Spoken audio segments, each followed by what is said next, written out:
Hi friends, welcome to Satya's Lifestyle channel. இன்னைக்கு நம்ம பார்க்க போற ரெசிபி வந்து சுண்டைக்காயை வச்சு ஒரு தொக்கு தான் பார்க்க போறோம். அதை எப்படி பண்ணலாம்ன்றதை பார்க்கலாம். இந்த சுண்டைக்காய் தொக்கு பண்றதுக்கு நான் வந்து எண்ணெயை வந்து காய வச்சு வச்சிருக்கேன். நான் வந்து நல்லெண்ணெய் தான் யூஸ் பண்ணிருக்கேன். இதுக்கு கொஞ்சம் எண்ணெய் அதிகமாக தான் தேவைப்படும். நல்லெண்ணெய் யூஸ் பண்றேன். நீங்க வந்து நல்லெண்ணெய் பிடிக்கல அப்படின்னா நீங்க குக்கிங் ஆயில்ல கூட பண்ணலாம். ஆனா நல்லெண்ணெய் பண்ணா நல்லது. தாளிக்கிறதுக்கு வந்து நான் வடகம் யூஸ் பண்ணுறேன், கருவடகம். என் கருவடகம் இல்லை அப்படின்னா கடுகு, சோம்பு, வெந்தயம் போட்டு தாளிச்சிக்கலாம். கொஞ்சமாக கருவேப்பிலை போட்டுக்கிறேன்.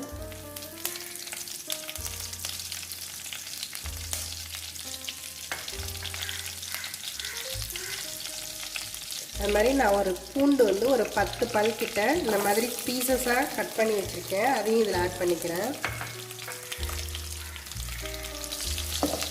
இதில் வந்து நான் கொஞ்சமாக ஒரு 150 கிராம் கிட்ட சின்ன வெங்காயம் இந்த மாதிரி பீசஸாக கட் பண்ணி வச்சுருக்கேன். அதையும் ஆட் பண்ணிக்கிறேன். இது நல்லா நம்ம வதக்கணும். ரொம்ப ப்ரௌனாக ஆகணும்னு தேவையில்லை, ஒரு கிளாஸ் எஃபெக்ட் வந்தால் போதும்.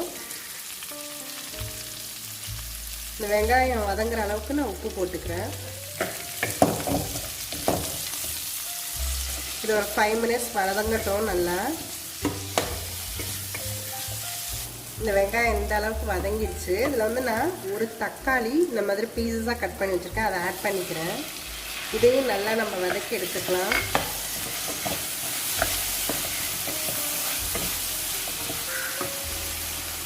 நான் வந்து ஒரு பச்சை மிளகாவை இந்த மாதிரி பீசஸாக கட் பண்ணி வச்சுருக்கேன், அதையும் இதில் ஆட் பண்ணிக்கிறேன்.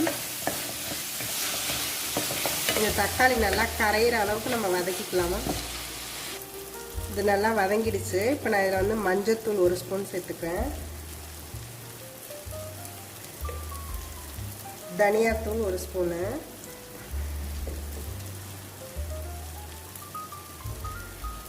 மிளகாத்தூளும் 1 ஸ்பூன் சேர்த்துக்கிறேன். ஏன்னா நம்ம ஆல்ரெடி மிளகா போட்டுக்கிறதுனால 1 ஸ்பூன் வந்து போதும், அதுவே காரமாக இருக்கும். இது நல்லா நம்ம வதக்கி எடுத்துக்கலாம். இப்போ இதில் வந்து நம்ம இந்த பச்சை சுண்டைக்காவை ஆட் பண்ணிக்கலாம்.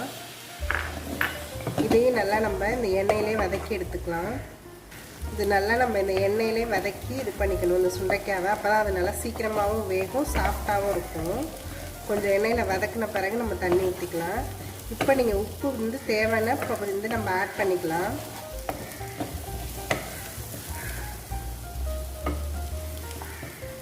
இதில் வந்து நான் இப்போ தண்ணியை ஆட் பண்ணிக்கிறேன்.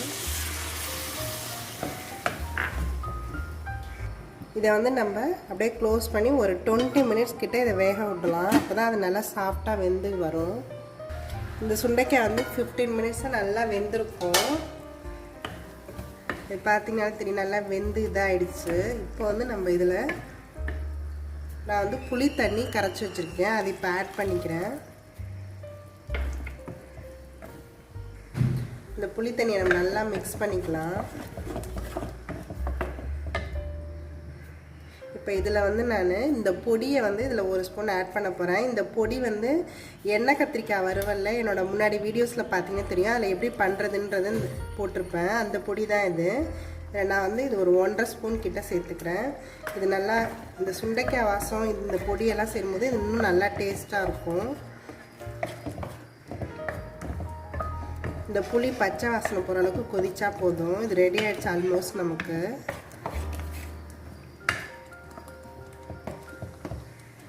கொஞ்சமாக பெருங்காயம் போட்டுக்கிறேன். இது ஆப்ஷனல், நீங்கள் வேணும்னா போட்டுக்கலாம், வேண்டாம்னா விட்டுடலாம்.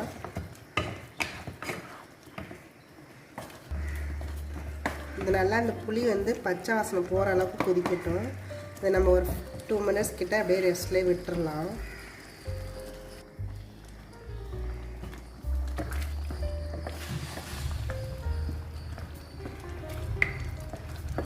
இது இப்போ ரெடி ஆகிடுச்சு. இந்த தொக்கு கன்சிஸ்டன்சியில் இது வந்து நிறுத்திடலாம் நம்ம. இது நல்லா இந்த சுண்டைக்காய் எல்லாமே வெந்து இந்த புளியோடு சேர்ந்து இது நல்லாவும் இருக்கும். இந்த சுண்டைக்காய் வந்து ரொம்ப உடம்புக்கும் நல்லது, வயிறு சம்மந்தமான எல்லா பிரச்சனைக்கும் இது ரொம்ப நல்லது. இது நம்ம வீக்லி ஒன்ஸ் வந்து இதை நம்ம கன்சியூம் பண்ணலாம். இது இப்போ ரெடி ஆகிடுச்சு, நான் நிறுத்திடுறேன். இந்த சுண்டைக்காய் தொக்கு ரெடி ஆகிடுச்சு. இதே மாதிரி நீங்களும் உங்கள் வீட்டில் ட்ரை பண்ணி பாருங்கள். இது வந்து இட்லி தோசைக்கு வெறும் ஒயிட் ரைஸில் போட்டு சாப்பிட நல்லாயிருக்கும்.